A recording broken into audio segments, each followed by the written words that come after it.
Од полициски хеликоптер во Венецуела бил извршен напад врз Врховниот суд и Министерството за внатрешни работи во Каракас, што представува драматична ескалација на политичката криза во таа земја.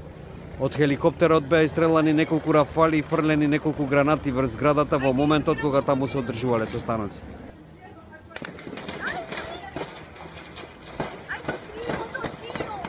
Според очевидци се слушнале неколку експлозии, а полицијата соопшти дека во нападот немало ранети.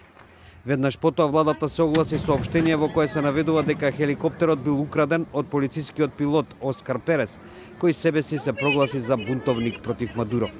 Видео постирано на Инстаграм во исто време со нападот прикажува како тој заедно со група други маскирани лица соопштува дека станува збор за акција за обнова на демократијата во земјата.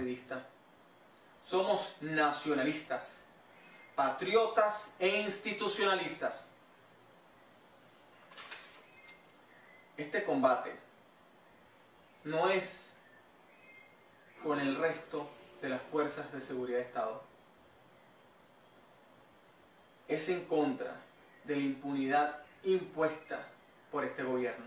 Председателот на Венецуела, 54-годишниот Николас Мадуро, веќе 3 месеци се соочува со протести од опозицијата, која за него смета дека е диктатор, која уништи економијата на ова некогаш просперитетна земја. Од друга страна, Мадуро смета дека опозицијата сакала да изведе државен удар и притоа била помогната од Соединетите држави, кои се заинтересирани да имаат контрола врз нафтените полиња во Венецуела. De destrucción y de muerte. Si Venezuela fuera sumida en el caos y la violencia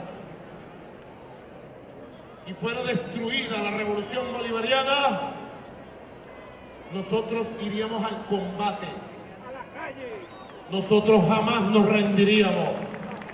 Y lo que no se pudo con los votos, lo haríamos con las armas. Liberaríamos nuestra patria con las armas. Најмалку 75 луѓе загинале, а стотици други биле повредени и уапсени во антивладините протести кои почнаа во април.